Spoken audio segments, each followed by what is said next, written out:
안녕하세요. 4월 5일 금요일 아침입니다.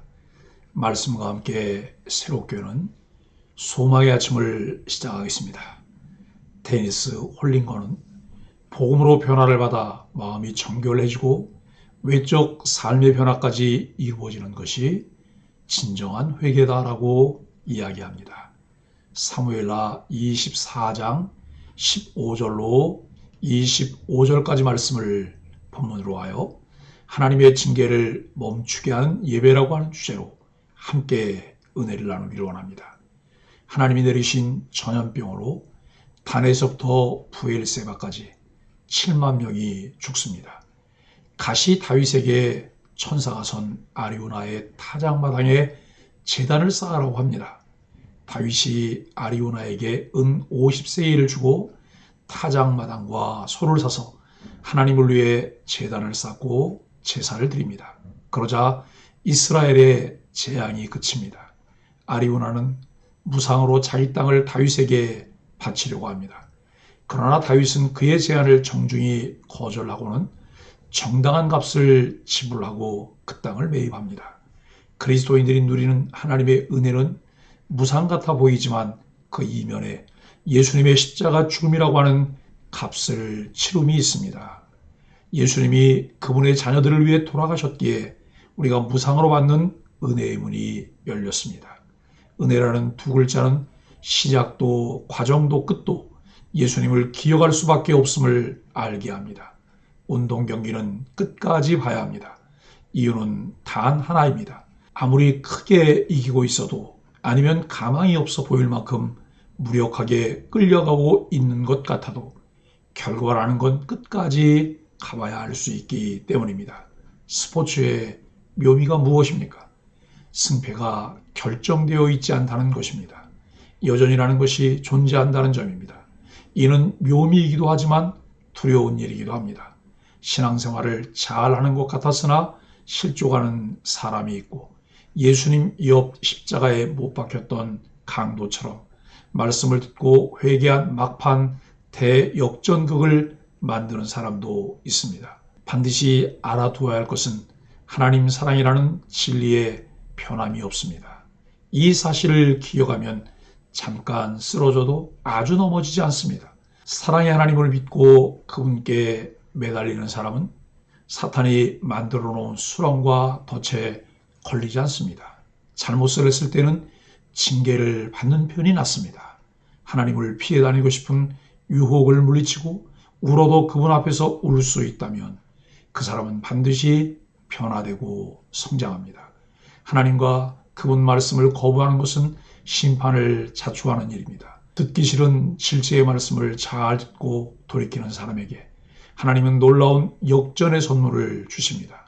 본문은 다윗의 인구조사로 임한 재앙이 어떻게 그쳤는지를 전해줍니다. 이는 21장에서 다윗이 사울의 후손들과 사울, 요나단의 시신을 거두어 장례를 치르자 기근이 그쳤던 이야기와 평행을 이룹니다. 이 이야기에는 또한 다윗이 실행했던 인구조사로 인해 발생한 전염병의 재앙이 그치게 된 장소가 강조됩니다. 이곳은 장차 다윗을 이어 왕이 오를 솔로몬이 성전을 지을 거룩한 곳이기도 합니다. 사무엘서와 열왕기서의 기자는 이 사실을 굳이 밝히지 않습니다. 하지만 역대기 시대는 그 사실을 밝혀야 성경을 읽는 이들이 알 수 있을 정도로 세월이 많이 흐른 때였습니다. 이곳이 다윗이 회개의 재앙이 멈춘 곳이고 바로 그곳에 성전이 지어졌다는 사실은 사무엘서의 첫 독자들에게 귀한 교훈이 되었을 것입니다. 이른바 신명기의 역사서는 죄의 고백과 회개, 하나님의 징벌과 용서, 구원의 도식을 중요한 역사서술의 관점이자 신학으로 삼고 있습니다. 그런 관점에서 사무엘서의 마지막 이야기의 주제가 회개와 용서라는 사실은 매우 큰 의미가 있습니다. 당대 하나님의 백성들에게 죄의 고백과 회개를 촉구하며 그것을 통해 용서와 구원의 희망을 갖도록 해줍니다. 더구나 그 용서와 구원의 핵심이 성전 건축이라는 점은 바벨론 군대가 파괴한 성전의 재건을 꿈꾸었을 포로기 유대민들에게는 큰 희망을 품게 했을 것입니다. 회개와 용서, 구원의 메시지로 사무엘서가 끝맺은 것은 첫 독자에게서부터 시작해서 2차 독자인 오늘날 우리들에게 이르기까지 몇 년이 이어옵니다. 절대로 일어나서는 안 될 일, 절대 경험하고 싶지 않은 일이 있습니다. 그것은 바로 하나님이 우리에게 진노하셔서 우리에게서 잠시라도 등을 돌리시는 일입니다. 그런데 이 일이 다윗에게 일어났습니다. 이제 다윗은 하나님이 진노를 거두시고 다시 자신의 편에 서시기를 바라며 하나님의 긍휼을 구합니다. 15절로 17절은 백성을 위하는 왕입니다. 하나님은 전염병을 이스라엘에 보내셨고 그 전염병으로 7만 명이 죽었습니다. 그런데 하나님은 아직 기한이 남았는데 천사의 손을 거두게 하십니다. 그 이유에 대해 성경은 하나님이 재앙 내리심을 뉘우쳤기 때문이라고 말합니다. 뉘우치다는 한탄하다는 뜻입니다. 즉 하나님이 마음이 아파하시고 괴로워하셨음을 의미합니다. 하나님은 우리를 징계하실 때 마음 아파하시고 안타까워하십니다. 긍휼이 풍성하신 하나님을 바라고 속히 죄에서 떠나 돌이키기를 바랍니다. 다윗은 하나님께 백성 대신 자신과 자신의 집에 징계를 내려달라고 간청합니다. 18절로 25절은 하나님을 예배하는 왕입니다. 하나님은 다윗의 간절한 기도를 들으시고 선지자 갓을 보내 아리우나의 타작마당에서 하나님을 위해 제단을 쌓으라고 지시하십니다. 하나님은 자신의 죄를 시인하는 자의 간구를 들으시고 회복의 길을 열어주십니다. 우리는 때때로 자책과 죄책의 늪에 빠져 헤어나지 못할 때가 있습니다. 그때 더 깊이 빠져들어가지 말고 하나님의 긍휼을 힘입어 회개와 회복의 단을 쌓아야 합니다. 아리우나는 다윗에게 소와 땔감으로 드릴 테니 제사를 드리라고 말합니다. 아리우나는 여부수 사람이었지만 대가를 바라지 않고 자기의 소유를 헌신하며 다윗이 하나님을 위한 제단을 쌓도록 도료했습니다. 나의 헌신이 필요한 상황에서 우리도 아리우나처럼 주저함 없이 기꺼이 기쁨 가운데 헌신할 수 있기를 바랍니다. 다윗은 아리우나의 제안을 거절하고 그 땅과 소를 상당한 값을 주고 매입합니다. 값진 하나님의 은혜에 값없이 화답하지 않겠다는 의미입니다. 또 하나님의 진노를 멈출 수만 있다면 이스라엘의 회복을 위한 일이라면 어떤 대가라도 치르겠다고 결단한 것입니다. 이는 절박한 마음에서 나온 철저하고 합당한 순종의 자세입니다. 다윗이 타작마당에 하나님을 위한 제단을 쌓고 번제와 화목제를 드림으로 하나님이 재앙을 그치셨습니다. 번제와 화목제는 속죄를 위한 기본적인 제사입니다.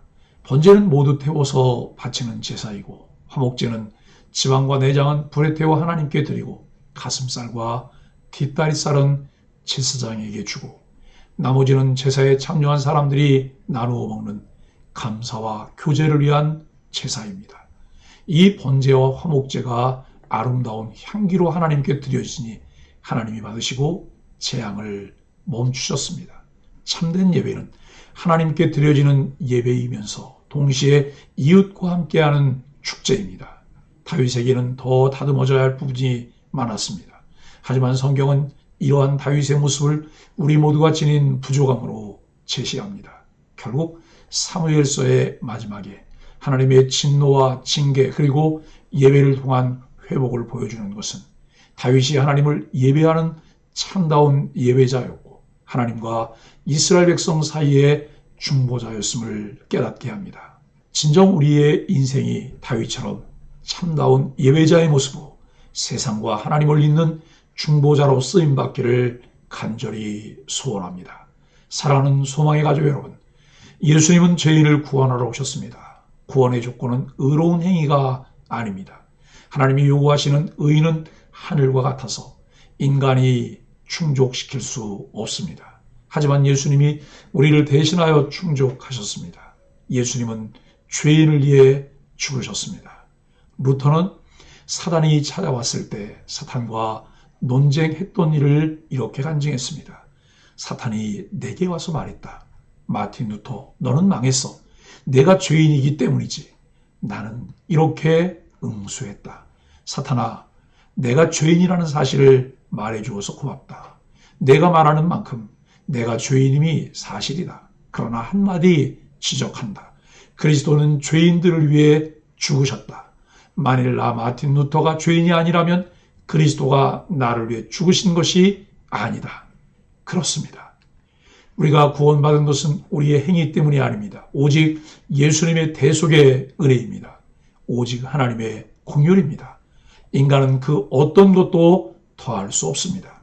사무엘서의 마지막 부분은 회개와 용서를 소개합니다. 백성을 위해 희생하기 원하고 진실하게 하나님을 예배하는 다윗의 모습에서 하나님 사랑, 이웃 사랑의 원리가 드러납니다. 이것이 신앙의 본질이며 우리가 추구해야 할 삶의 결론이기도 합니다. 우리는 세상에 주님의 통치를 선포하는 자로 부름받았습니다. 그러므로 이기적인 마음을 버리고 이웃을 섬기며 하나님을 온전히 예배하는 참된 본질을 추구할 수 있도록 늘 하나님과 바른 관계를 세워가야 합니다. 진정한 왕이신 하나님을 바로 아는 지식을 통해 합당한 예배를 드리며 순복하는 소망의 가족들이 되기를 예수 그리스도 이름으로 간절히 축복합니다. 함께 기도하겠습니다. 징계받는 백성의 고통을 차마 오래 보지 못하시는 하나님, 전심으로 회개할 때 재앙이 그치게 하시고 회복의 은혜를 주시는 하나님께 납작 엎드리게 하여 주옵소서. 하나님의 긍휼을 기대어 구하오니 우리의 이기심과 탐욕, 우리가 속한 공동체의 죄악을 사하시고 우리와 공동체를 고쳐 주옵소서. 예수님의 이름으로 간절히 기도합니다. 아멘.